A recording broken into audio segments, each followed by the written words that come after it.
The rotting wood method that builds fertile soil. Why did we forget this? Every year, millions of people do something that feels completely normal. They gather dry branches, they stack fallen logs, and then they burn them. Flames rise, smoke disappears into the sky, and within minutes, years of stored life are gone. But what if that fire is destroying something far more valuable than you realize? What if every pile of rotting wood in your yard is not waste, but a hidden system that could grow food, store water, and keep your garden alive for decades? What if the problem is not your soil, not the weather, not the lack of fertilizer, but the fact that you removed the one thing your soil actually needs?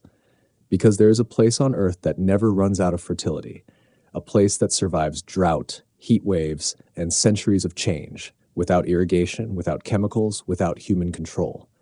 The forest. And here's the question most people never ask. Why does the forest stay alive while our gardens struggle to survive? The answer is not in the sky. It is not in better tools. It is not in more effort. It is underground, hidden beneath your feet, slowly decomposing, quietly working day and night. Rotting wood, not dead, not useless, but waiting. Waiting for someone to stop throwing it away and start understanding what it was always meant to do. Because long before modern agriculture, before machines flattened the land, before soil became something we try to control, people already knew this. They did not burn fallen trees. They buried them. They did not fight nature. They copied it. And by doing that, they created gardens that could survive without constant watering, without endless fertilizers, without fear of the next dry season. Today, that knowledge is almost gone. We replaced patience with speed. We replaced systems with products. We replaced resilience with convenience. And now we are surprised that the soil no longer holds water, that plants struggle to survive, that every season demands more input than the last. But the forest never forgot, and the soil never forgot. In this video, we're going to rediscover one of the most powerful systems hidden in plain sight. A method so simple that most people ignore it. A method so powerful that it can transform dead wood into living abundance for 10, 15, even 20 years. And once you understand it, you will never look at a fallen branch the same way again, because the solution was never missing. It was just buried. And once you begin to pay attention to it, the difference becomes impossible to ignore. Walk into a forest in the middle of a dry season, when everything around it is struggling, when lawns have turned brown and fields begin to crack, and look closely at what is happening beneath your feet. The air is cooler. The soil is darker. There is a softness to the ground that does not exist in open land. Press your foot into it, and it gives, like a sponge that has been quietly holding water long after the last rain has fallen. There are no irrigation pipes hidden beneath the trees. No one comes to water the forest at sunrise, and yet it remains alive. This is not because the forest receives more rain. It is because the forest knows how to keep it. Every leaf that falls, every branch that breaks, every tree that collapses becomes part of a living layer that protects the soil. Nothing is removed. Nothing is wasted. Over time, this layer thickens, absorbing water when it is abundant and releasing it slowly when it is scarce.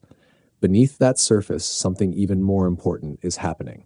The remains of wood are breaking down, creating space, structure, and pathways for life to move through the soil.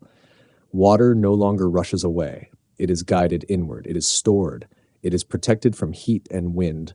The forest floor becomes a reservoir that you cannot see, but one that determines everything that grows above it. And this is where most gardens fail. We remove what the forest keeps. We clear the surface, expose the soil, and expect it to behave the same way. But without that protective layer, water is lost within hours. Without structure, soil compacts and suffocates. Without stored moisture, roots remain shallow, always searching, never secure. The forest is not more productive because it works harder. It is more productive because it wastes nothing. And buried within that principle is the beginning of a different way of growing. And the moment you understand what is actually happening inside that layer, the mystery disappears and the logic becomes clear. Wood is not just a solid object, it is a structure built to move water.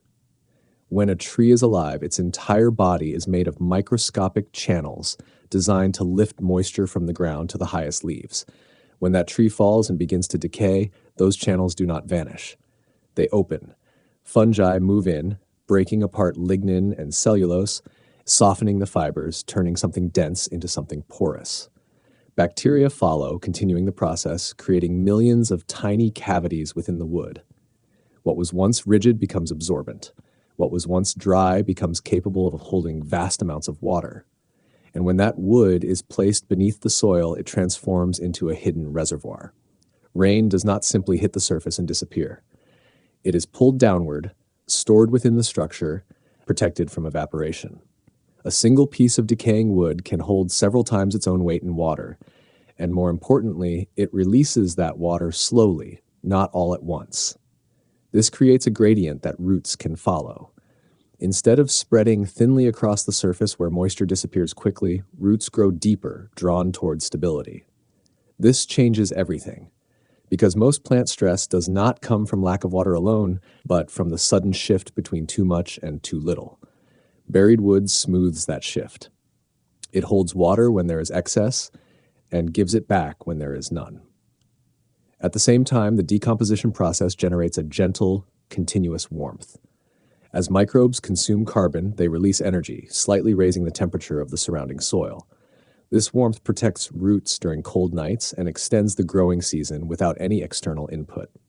And as the wood continues to break down over years, it slowly releases nutrients, not in sudden spikes, but in a steady flow that the soil can hold and plants can use efficiently. What you are creating is not just a place for plants to grow.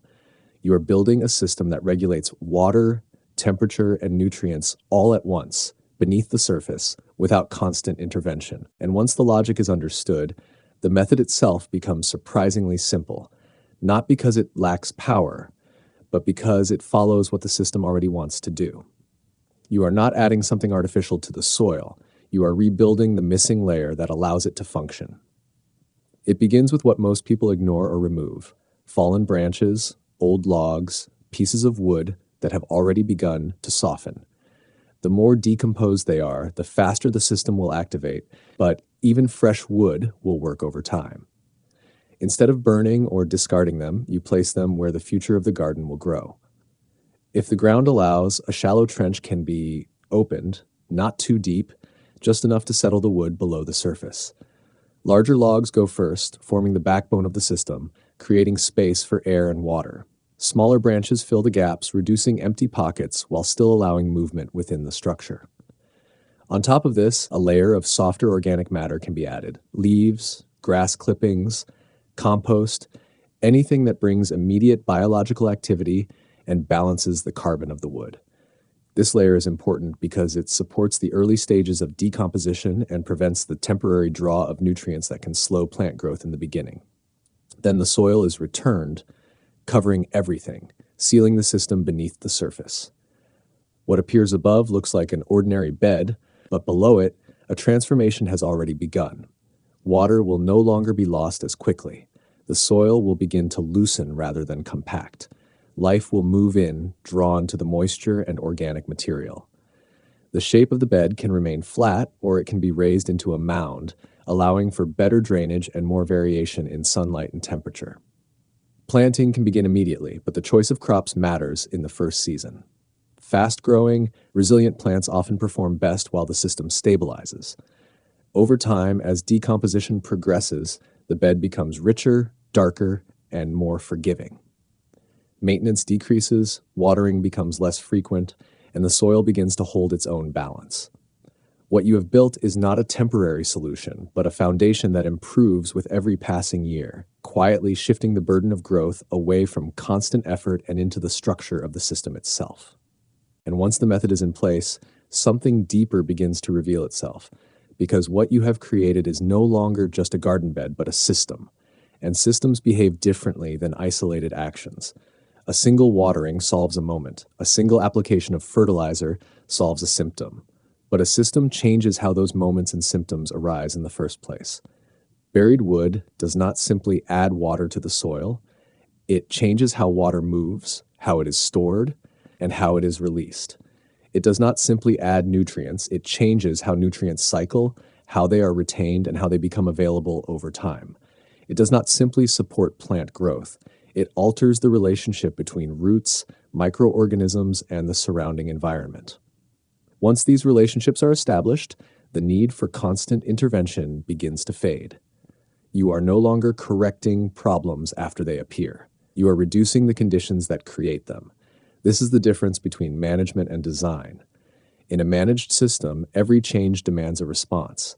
In a design system, changes are anticipated, absorbed, and often resolved without direct action. This is why a garden built on buried wood becomes more stable with time. Each season strengthens the internal connections. Organic matter accumulates. Microbial communities become more diverse and efficient. Fungal networks extend further, linking plants into a shared system of exchange. Water retention improves not because more water is added, but because less is lost. Temperature fluctuations soften, not because the climate changes, but because the soil buffers it. Over time, these small advantages compound. What once required constant attention begins to require observation instead. The role of the gardener shifts from doing more to doing less, but doing it with greater awareness. Instead of reacting to every sign of stress, you begin to understand what the system is communicating. You notice how the soil feels, how long moisture remains, how plants respond without intervention, and this awareness allows you to guide rather than control. Because a true system is not something you dominate, it is something you participate in. When water, nutrients, structure, and biology are integrated into a single process, efficiency emerges naturally. Not through force, but through alignment. And once you experience that alignment, it becomes difficult to return to methods that treat each problem as separate, each solution as temporary, and each season as a reset rather than a continuation. And when you reach that point, the method no longer feels like a technique you apply, but a perspective you carry.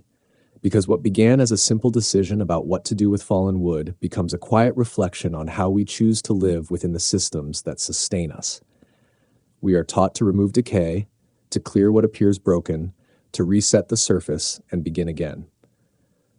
But the soil does not operate on that logic. It builds through layers, through memory, through the slow transformation of what once seemed useless into something essential. Buried wood becomes a reminder that not all value is immediate and not all growth is visible. Some of the most important work happens out of sight, beneath the surface, accumulating strength over time. And this challenges a deeper habit, the belief that progress must always be fast, measurable, and controlled. In natural systems, progress is often quiet. It unfolds without announcement, without sudden breakthroughs, without the need to be seen. It is steady, patient, and resilient. When we align with that pace, we begin to understand that stability is not created by constant action, but by thoughtful placement, by putting the right things in the right place and allowing time to do the rest. The act of burying rotting wood is small, almost insignificant on its own, yet it carries a different kind of intention. It accepts that the future is built from what we leave behind, not just what we take. It acknowledges that decay is not failure, but continuation, that every ending can become a beginning when it is returned to the system that knows how to use it. And perhaps that is the lesson that remains long after the garden has grown. That resilience is not something we add later when problems appear, but something we design from the beginning. That the most sustainable systems are those that remember, that hold, that adapt without losing their balance. And that sometimes the most meaningful change does not come from doing more, but from doing differently, from choosing not to burn what could support life, from choosing to slow down enough to see what has always been working quietly beneath our feet. The forest did not forget. The soil did not forget. And when we choose to work with them instead of against them, we are not returning to the past. We are stepping into a way of thinking that was always meant to carry us forward.